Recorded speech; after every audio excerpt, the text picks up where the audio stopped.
जय श्री नारायण। स्वागत है दोस्तों आप सभी का आपके चैनल जी जायसवाल यूट्यूब स्टोरी में। दोस्तों आज हम सुनेंगे श्रीमद् भागवत महापुराण कथा 7वें स्कंद का 12वां अध्याय। आज इस अध्याय में हम जानेंगे ब्रह्मचर्य और वानप्रस्थ आश्रमों के नियम के बारे में। नारद जी कहते हैं, धर्मराज, गुरुकुल में निवास करने वाला ब्रह्मचारी अपनी इंद्रियों को वश में रखकर दास के समान अपने को छोटा माने, गुरुदेव के चरणों में सुदृढ़ अनुराग रखे और उनके हित के कार्य करता रहे। सायंकाल और प्रातःकाल गुरु, अग्नि, सूर्य और श्रेष्ठ देवताओं की उपासना करे और मौन होकर एकाग्रता से गायत्री का जाप करता हुआ दोनों समय की संध्या करे। गुरु जी जब बुलावें तभी पूर्णतया अनुशासन में रहकर उनसे वेदों का स्वाध्याय करे। पाठ के प्रारंभ और अंत में उनके चरणों में सिर टेक कर प्रणाम करे। शास्त्र की आज्ञा के अनुसार मेखला, मृग चर्म वस्त्र, जटा, दंड, कमंडलू, यज्ञोपवीत तथा हाथ में कुश धारण करे। सायंकाल और प्रातःकाल भिक्षा मांग कर लावे और उसे गुरुजी को समर्पित कर दे। वे आज्ञा दे तब भोजन करे और यदि कभी आज्ञा न दे तो उपवास कर ले। अपने शील की रक्षा करे, थोड़ा खाएं, अपने कर्मों को निपुणता के साथ करे, श्रद्धा रखे और इंद्रियों को अपने वश में रखे। स्त्री और स्त्रियों के वश में रहने वाले के साथ जितनी आवश्यकता हो उतना ही व्यवहार करे। जो गृहस्थ नहीं है और ब्रह्मचर्य का व्रत लिए हुए हैं उसे स्त्रियों की चर्चा से ही अलग रहना चाहिए। इंद्रियां बड़ी बलवान है, ये प्रयत्न पूर्वक साधन करने वालों के मन को भी क्षुब्ध करके खींच लेती है। युवक ब्रह्मचारी युवती गुरु पत्नियों से बाल सुलझवाना, शरीर मलवाना, स्नान करवाना, उपटा लगवाना इत्यादि कार्य न करावें। स्त्रियां आग के समान हैं और पुरुष घी के घड़े के समान। एकांत में अपनी कन्या के साथ भी न रहना चाहिए। जब वह एकांत में न हो तब भी आवश्यकता के अनुसार ही उसके पास रहना चाहिए। जब तक यह जीव आत्मा साक्षात्कार के द्वारा इन देह और इंद्रियों को प्रतीत मात्र निश्चय करके स्वतंत्र नहीं हो जाता तब तक मैं पुरुष हूँ और यह स्त्री है, यह द्वैत नहीं मिटता। और तब तक यह भी निश्चित है कि ऐसे पुरुष यदि स्त्री के संसर्ग में रहेंगे तो उनकी उनमें भोग्य बुद्धि हो ही जाएगी। ये सब शील रक्षण आदि गुण गृहस्थ के लिए और सन्यासी के लिए भी विहित है। गृहस्थ के लिए गुरुकुल में रहकर गुरु की सेवा शुश्रूषा वैकल्पिक है, क्योंकि ऋतु गमन के कारण उसे वहां से अलग भी होना पड़ता है। जो ब्रह्मचर्य का व्रत धारण करें उन्हें चाहिए कि वे सुरमा या तेल न लगावे, उपटन न मले, स्त्रियों के चित्र न बनावे, मांस या मध्य से कोई संबंध न रखे, फूलों के हार, इत्र, फुलेल, चंदन और आभूषणों का त्याग कर दे। इस प्रकार गुरुकुल में निवास करके द्विजाति को अपनी शक्ति और आवश्यकता के अनुसार वेद, उनकी अंग शिक्षा, कल्प आदि और उपनिषदों का अध्ययन तथा ज्ञान प्राप्त करना चाहिए। फिर यदि सामर्थ्य हो तो गुरु को मुँह मांगी दक्षिणा देनी चाहिए। इसके बाद उनकी आज्ञा से गृहस्थ, वानप्रस्थ अथवा संन्यास आश्रम में प्रवेश करे या आजीवन ब्रह्मचर्य का पालन करते हुए उसी आश्रम में रहे।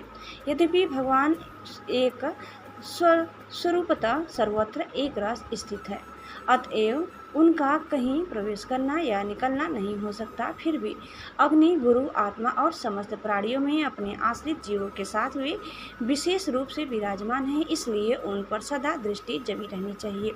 इस प्रकार आचरण करने वाले ब्रह्मचारी, वानप्रस्थ, सन्यासी अथवा गृहस्थ विज्ञान संपन्न होकर परम ब्रह्म तत्व का अनुभव प्राप्त कर लेता है। अब मैं ऋषियों के मत अनुसार वानप्रस्थ आश्रम के नियम बतलाता हूँ। इनका आचरण करने से वानप्रस्थ आश्रमी को अनायास ही ऋषियों के लोक महरलोक की प्राप्ति हो जाती है। वानप्रस्थ आश्रमी को जोती हुई भूमि में उत्पन्न होने वाले चावल, गेहूं आदि अन्न नहीं खाने चाहिए।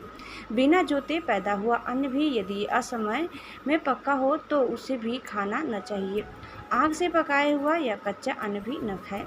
केवल सूर्य के ताप से पके हुए कंद मूल, फल आदि का ही सेवन करें। जंगलों में अपने आप पैदा हुए धान्यों से नित्य नैमित्तिक चरु और पुरोडास का हवन करें। जब नए नए अन्न, फल, फूल आदि मिलने लगे तब पहले से इकट्ठे किए हुए अन्न का परित्याग कर दे। अग्निहोत्र के अग्नि की रक्षा के लिए ही घर, पर्णकुटी अथवा पहाड़ की गुफा का आश्रय ले। स्वयं शीत, वायु, अग्नि, वर्षा और को सहन करे। सिर पर जटा धारण करें और केश, रोम, नख एवं दाढ़ी मूछ न कटवाएं तथा मैल को भी शरीर से अलग न करें।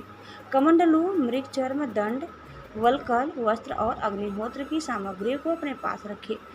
विचारवान पुरुष को चाहिए कि 12, 8, 4, 2 या 1 वर्ष तक वानप्रस्थ आश्रम के नियमों का पालन करे। ध्यान रहे कि कहीं अधिक तपस्या का क्लेश सहन करने से बुद्धि बिगड़ न जाए।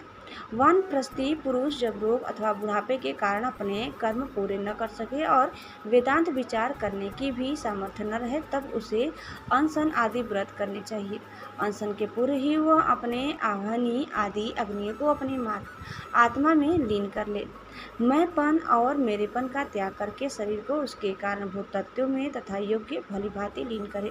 जितेंद्रीय पुरुष अपने शरीर के छिद्राकाशों को आकाश में, प्राणों को वायु में, गर्मी को अग्नि में, रक्त, कफ, पीप आदि जलीय तत्वों को जल और हड्डी आदि ठोस वस्तुओं को पृथ्वी में लीन करे।